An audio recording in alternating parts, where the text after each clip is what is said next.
नमस्कार दोस्तों, स्वागत है आपका हमारे official YouTube channel GS by Neeraj sir में। कैसे आप सब? उम्मीद करता हूँ बढ़िया होंगे, स्वस्थ होंगे, मस्त होंगे, अपनी तैयारी में व्यस्त होंगे। बहुत सारे कमेंट्स आ रहे थे, सर उत्तर प्रदेश माध्यमिक शिक्षा सेवा चयन बोर्ड प्रयागराज जो है वो फाइनली TGT कला के लिए जो समय सारणी यानी सिलेबस बनाया हुआ है वो कैसा है। सिलेबस के बारे में आज हम लोग बात करेंगे, कहाँ कहाँ से क्वेश्चंस बनते हैं, किस किस टॉपिक को आपको पढ़ना है। सिलेबस की अगर बात करते हैं 2021 वाली वैकेंसी के लिए ये सिलेबस लॉन्च किया गया है। तो 21 के लिए सिलेबस है, हालांकि आने वाली जो 27,000 वैकेंसी है उसमें भी सेम यही सिलेबस रहने वाला है। अगर बात करते हैं सिलेबस की, तो अगर आप जूम मोड में देखेंगे तो सिलेबस में सबसे ज़्यादा क्वेश्चंस कहाँ कहाँ से बन सकते हैं।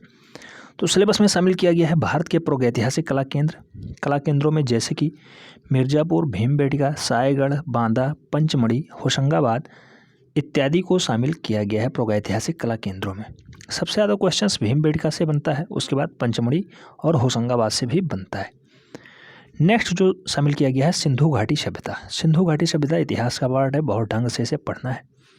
सभ्यता के काल जैसे हड़प्पा और मोहनजोदाड़ो को भी ढंग से पढ़ना है। क्वेश्चन सबसे ज़्यादा मोहनजोदाड़ो और हड़प्पा से ही पूछे जाते हैं। उसके बाद जो सिलेबस में शामिल किया गया है वो है भारतीय चित्रकला।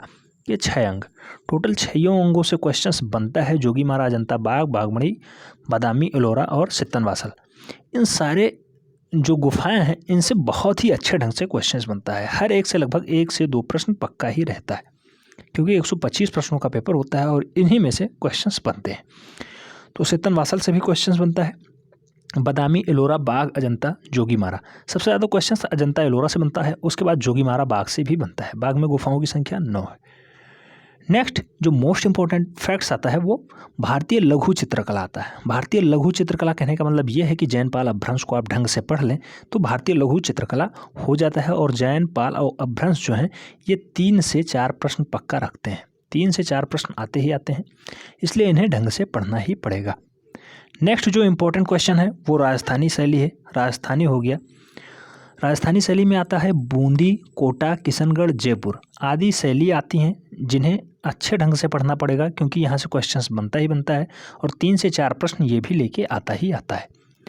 मुगल शैली में जो सबसे ज़्यादा क्वेश्चंस बनता है वो अकबर, जहांगीर, शाहजहां, औरंगजेब, ये 4 ही आपके सिलेबस में है। अकबर, जहांगीर, शाहजहां और औरंगजेब, इनसे क्वेश्चंस बनते हैं, बहुत अच्छे ढंग से बनते हैं। जो पेपर बनाने वाला होता है मुगल शैली से लगभग 4 से 5 प्रश्न छापता है। 4 से 5 प्रश्न TGT में आम बात नहीं है। बहुत ढंग से जब आप मुगल शैली कंप्लीट करेंगे तब जाके आपका कंप्लीट हो पाएगा। मुगल शैली में जो सबसे ज़्यादा क्वेश्चंस बनेंगे वो बेटा इसी से बनेंगे, कला एवं संस्कृति से ही बनेंगे। इसलिए ढंग से नहीं पढ़ना है कि उसकी हिस्ट्री क्या है। हिस्ट्री नहीं, बस कला एवं संस्कृति से अच्छे क्वेश्चंस बनते हैं, इन्हीं को कंप्लीट करना है। नेक्स्ट पहाड़ी शैली की अगर बात करते हैं, पहाड़ी शैली से क्वेश्चंस बनते हैं। पहाड़ी शैली में कांगड़ा, बसोली दोनों शैलियों से बढ़िया से क्वेश्चंस बनता है और पहाड़ी शैली 3 से 4 प्रश्न लेके आती है। उसके बाद बंगाल शैली की अगर हम लोग बात करते हैं, और बंगाल शैली से संबंधित कुछ महत्वपूर्ण कलाकार जैसे अवनींद्रनाथ ठाकुर, नंदलाल बोस, असित कुमार हलधर, DP राय चौधरी, छितेंद्र नाथ मजूमदार, इन सारे लोगों से बहुत ही अच्छे ढंग से क्वेश्चंस बनता है।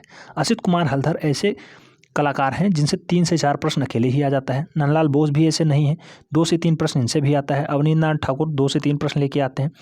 ये क्वेश्चन सेट करने वाले के ऊपर डिपेंड करता है, क्वेश्चंस कहाँ कहाँ से पुटअप कर देता है। असित कुमार हलधर हो गया, DP राय चौधरी होगी, सभी से क्वेश्चंस बने हैं। प्रीवियस ईयर के क्वेश्चन जब आप सॉल्व करेंगे तो ये देखेंगे कि क्वेश्चंस कहाँ कहाँ से आ रहे हैं। लेकिन मैं बताता हूँ, इन 5-6 कलाकारों को बहुत ढंग से आपको पढ़ना है। छितेंद्र नाथ मजूमदार हो गए, DP राय चौधरी हो गए, असित कुमार हलधर हो गए, नंदलाल बोस हो गए, अवनींद्रनाथ ठाकुर हो गए। इन सारे जो कलाकार हैं मोस्ट इंपॉर्टेंट है, इन्हें बहुत ढंग से पढ़ना है। ये 4 से 5 प्रश्न लेके आपके सामने आएंगे। नेक्स्ट समसामयिक चित्रकार में कुछ महत्वपूर्ण चित्रकार फॉरेन वाले भी आ जाते हैं, इसलिए उन्हें बहुत अच्छे ढंग से पढ़ना होगा और उनके लिए दूसरी बुक भी आपको प्रेफर की जाएगी। उसके साथ साथ मुख्य कलाकार जैसे कि राजा रवि वर्मा हो गए, रविंद्रनाथ ठाकुर हो गए, गगनेंद्र नाथ टैगोर हो गए, यामिनी राय हो गई, अमृता शेरगिल, NS बेंद्रे, के हेब्बर और KS कुलकर्णी साहब हो गए, MF हुसैन हो गए, KH आरा साहब हो गए, इन सारे लोगों से भी क्वेश्चंस बनते हैं। सिलेबस में आपके हैं यामिनी राय से सबसे ज़्यादा क्वेश्चंस बना है। यामिनी राव हो गई, अमृता शेरगिल हो गए, NS बेंद्रे हो गए, के हेब्बर हो गए, रविंद्रनाथ ठाकुर हो गए, राजा रवि वर्मा। सबसे ज़्यादा क्वेश्चंस राजा रवि वर्मा से आज तक TGT में बना है, लेकिन किसी को हल्के में नहीं लेना है, कोई भी हल्का नहीं है यहाँ पे। बेटा सभी क्वेश्चंस बहुत ही अच्छे ढंग से बने हैं, चाहे एम एफ हुसैन साहब हो, चाहे के एच आर हों। क्वेश्चंस आपको डेली बेसिस पे कराया जा रहा है, आप लोग डेली बेसिस पे देख रहे हैं क्वेश्चंस कहाँ कहाँ से पुट अप हो रहे हैं। इसलिए इनको बेहद यानी डीप से आपको अध्ययन करना पड़ेगा, क्योंकि वन लाइनर बेस्ड क्वेश्चंस रटने से काम नहीं होने वाला है। क्योंकि अगर टीजीटी आपको क्रैक करना है तो 4 से 5 बुक बहुत ढंग से पढ़नी पड़ेगी। उसके बाद आपको प्रीवियस ईयर का पेपर और डेली बेसिस पे प्रैक्टिस सेट आपको सॉल्व करने ही करने पड़ेंगे। नेक्स्ट जो इंपॉर्टेंट फैक्ट्स आता है वो कला के तत्व, जैसे रेखा, आकार, वर्ण, तान, पौत अंतराल जो है, चित्र संयोजन है। चित्र संयोजन के कुछ महत्वपूर्ण सिद्धांत हैं, जैसे सहयोग, सामंजस्य, संतुलन, प्रभावी तालीय अनुपात और परिक्षेप तथा उससे चित्रकला के महत्व वाले सिद्धांत जो हैं ये मोस्ट इंपॉर्टेंट हैं। तो यहाँ से भी क्वेश्चंस बनते हैं। 125 क्वेश्चंस आपसे टोटल पूछे जाएंगे। 125 में अगर बात करते हैं जनरल की, तो जनरल के लिए जो कट ऑफ बेटा रहने वाला है वो 110 प्लस अंक अगर आपके सही रहेंगे, यानी 110 प्लस क्वेश्चंस अगर आपके सही हैं तो फाइनली आपको सेफ जोन में रहने की ज़रूरत है। और 110 अंक लाने के लिए आपको 4 से 5 किताब एकदम रट डालनी पड़ेगी। 4 से 5 किताब एकदम रट डालेंगे तभी काम बनने वाला है। आपको डेली बेसिस पे प्राविधिक कला से संबंधित कुछ महत्वपूर्ण वन लाइनर बेस्ड क्वेश्चंस पढ़ाए जा रहे हैं।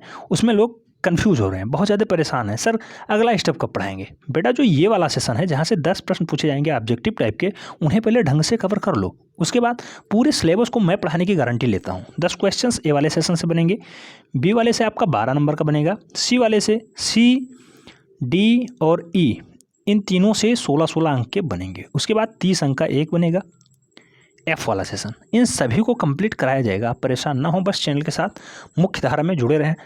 अगर बेल आइकन नहीं प्रेस किए हैं, बेल आइकन जरूर प्रेस कर लें। जितने भी वीडियो अपलोड किए जाते हैं वो सभी आपके लिए इंपॉर्टेंट हैं। किसी ना किसी वे में आपसे क्वेश्चंस अवश्य पूछ लिया जाता है। इसलिए ऐसा नहीं है कि प्राविधिक का अगर थंबनेल नहीं लगा है तो आप उसे नहीं देखेंगे। बेटा सभी को देखना है, ढंग से देखना है, क्योंकि आने वाली भर्ती में क्वेश्चंस कहीं से भी छप सकता है। उम्मीद करता हूँ समझ में आ गया होगा। प्रशिक्षित स्नातक के लिए यह है, पीजीटी के लिए नहीं है, ये टीजीटी आर्ट के लिए है। टीजीटी आर्ट के लिए सिलेबस था। सिलेबस समझ में आ गया होगा। पहले आप ढंग से वीडियो देखें, नहीं समझ में आता है कमेंट के माध्यम से बताएं, आपको उस पर ज़रूर फोकस किया जाएगा। मिलते हैं नेक्स्ट वीडियो में, तब तक के लिए जय हिंद।